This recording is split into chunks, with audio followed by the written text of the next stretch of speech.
come down here and escape to explore. This video is all about our tips that we've got along the way from travelling Peru for 2 months. So everything we've picked up or noticed along the way which we think could help other travellers. Yeah, we're going to list them out here. We've got 17 overall. We will start from the bottom, from the least important we thought they were, to the most important for us. Yeah, so the ones at the bottom are little things maybe that you wouldn't think about, not massive tips, but you know, it's good to know anyway. So we travelled through Peru for 2 months. We've done north, middle and south. Yeah, so pretty much we've done pretty much all of the Peru. And we did find different places are different areas of the country are very different. So yeah, we'll count down from our least important tip to our most important tip. So stay watching the whole video till the end. Stay tuned. Exactly. Make sure you like and subscribe. Yeah, that'd be great. So number 17. Number 17 on our tips. Okay, this one we put as number 17 because it was true for a couple of places we went to. And it's due to COVID, so this is likely to change in the future. So number 17 is make sure you reserve sites in Lima and few other places up north mainly. Yeah. So we went in Lima. We wanted to go to what was this place? We wanted to go to an archaeological site, slap bang in the middle of Miraflores, and we couldn't go because we didn't reserve tickets. You have to register online a day, at least like day before. Yeah, it's the pyramid in the middle of Miraflores. Yeah. Yes. Then we went to the beach, thinking, okay, we can't do the pyramids, so let's go to the beach.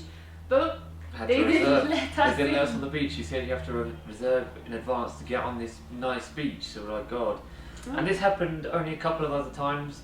The more we travelled Peru, the less we saw it being needed to reserve places. And then up north, it did say we have to do it for what was it? For the Cabal and Corral, it said Aspero. Aspero. So those two archaeological sites we went to, we read that you have to reserve online. So we did it online, and we turned up, we were the only ones there, so you didn't need to reserve. Yeah, so keep an eye on that. Definitely around Lima, the archaeological sites we think reserve things in advance. So that's our small tip because that probably could change. So Number 16. Peru. So Peru have been quite helpful because we were crossing the land border in Puno. Peru is literally a website which you can WhatsApp them and they will answer any questions you've got about traveling Peru. Anything like, or if you want to know if you have to reserve those sites in Lima still, just message them. They reply straight away. Exactly, They've been great. They exactly straight away in English or Spanish. You WhatsApp them, they'll answer straight away with any information about travelling the country. So that's a fantastic tool to have as we're travelling around. In each office, everyone speaks English. Yeah, there's iPeru offices around in big cities. So it's definitely worth going in there if you have any questions, or just text them. I'll put the WhatsApp number for iPeru on the screen now. So if you just save that number in your phone, that'll be so handy as you travel. It really will be. Okay, so number 15. Number 15. This is just a bit silly, a bit obvious. It's a basic one, but it's needed. Strong sun. Yeah, strong sun. A lot of sun protection, especially like when we're in Puno. It's so high up, and the sun is so strong. Before you know it, you'll be burning, really hot. And like if you're up north, it's desert. It's going to be hot and sweaty and sunny. So yeah, make sure you got lots of sun. But yeah, Cusco, Puno, Arequipa, they are high up. So yeah.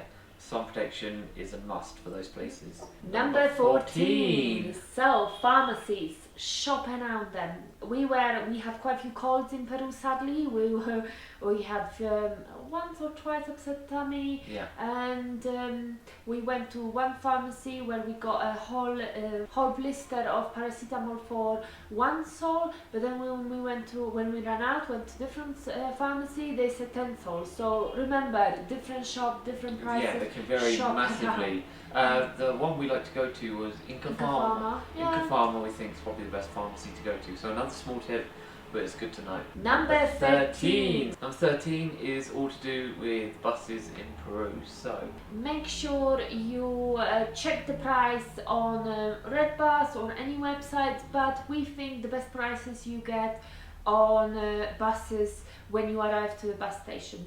Yeah. Up north, we found more. We needed to use more red bus, so we found the buses were quite expensive. Even when we wanted to do a short journey, they charged us for the full journey for the main destination of the bus. Yeah, it's so expensive. So go to bus stations.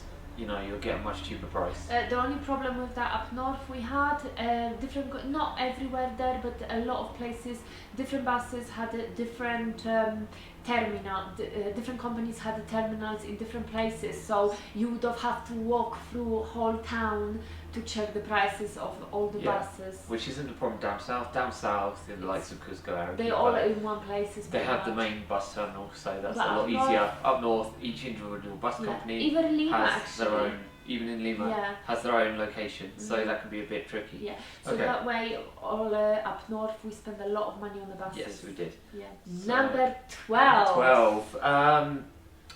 It's used coca leaves. Coca tea, even just chewing coca leaves. You can get coca sweets, because a lot of Peru that you'll be traveling in is going to be at high altitude, and coca leaves really help. And actually, I googled it, and we went to a coca tea museum in Puno, and it's very healthy, and we've been drinking coca tea for so long, and we've been chewing on the leaves, and we've been fine, so don't worry, you're not gonna get addicted or anything. Yep. But it definitely helps you. It does settle your heart rate down. Yeah, because just walking up a few steps you'll be panting, and coca tea does help. Number 11.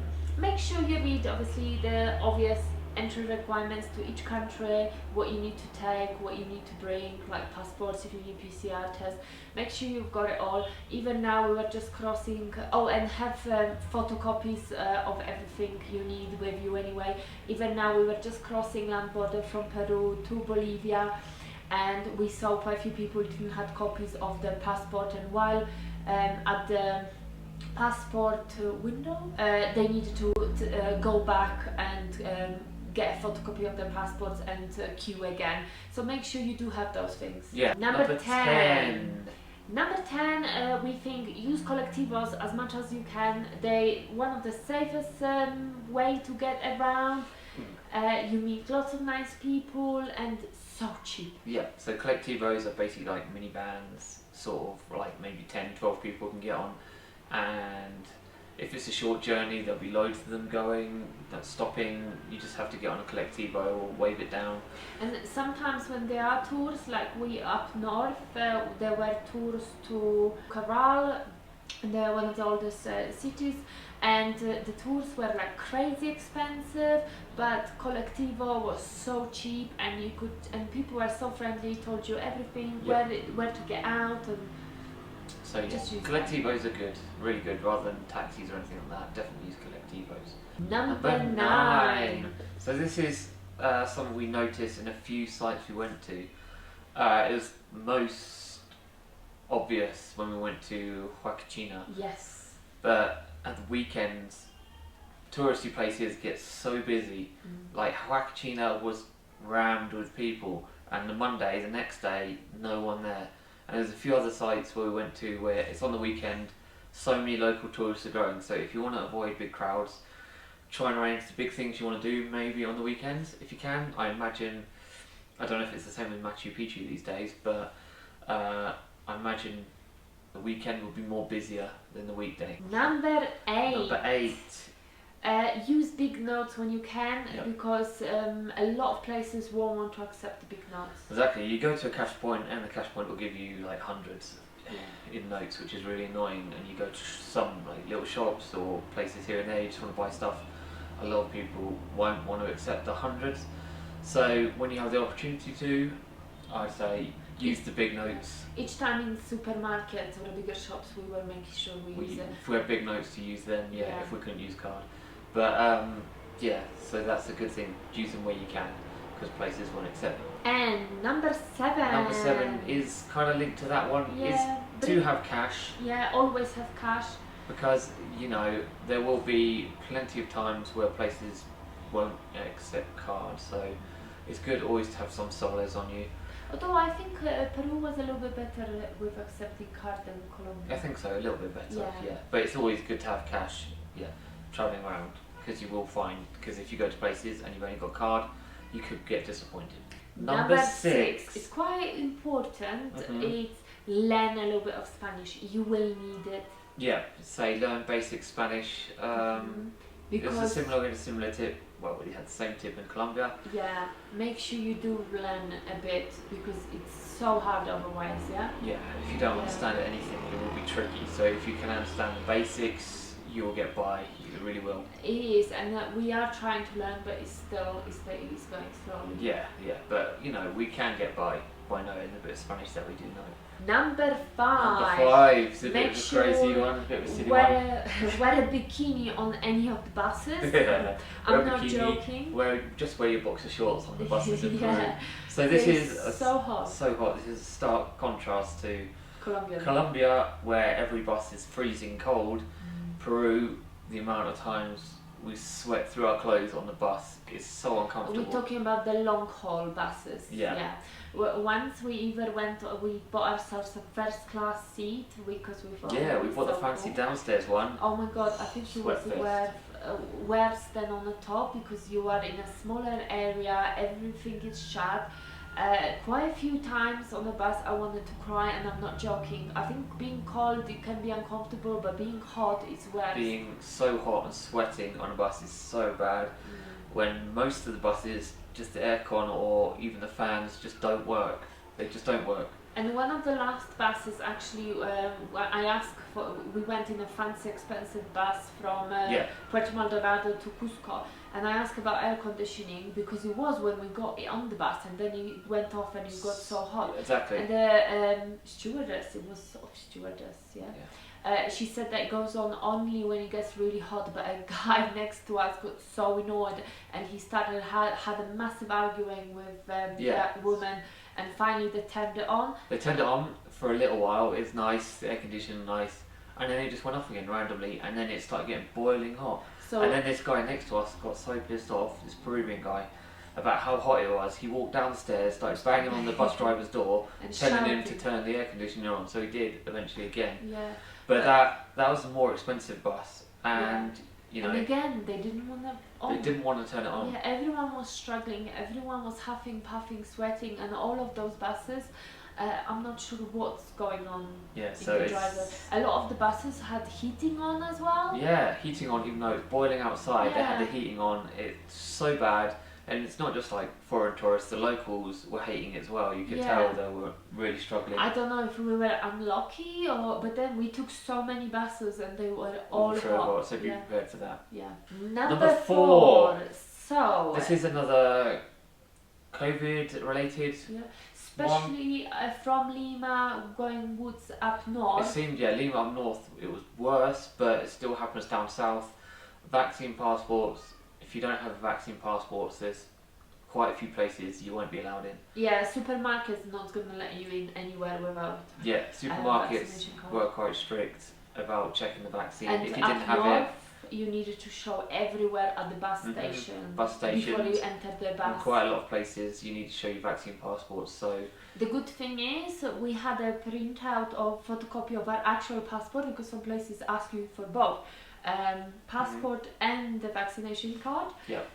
They did accept a photocopy of our passport, which was great, so we didn't constantly have to get it out. As in Colombia, you needed the actual passport, they didn't accept the copy. So if you're unvaccinated, at the current time in Peru, it might be tricky to travel.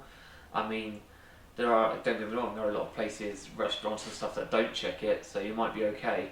And down south, it might be a bit easier for you to travel.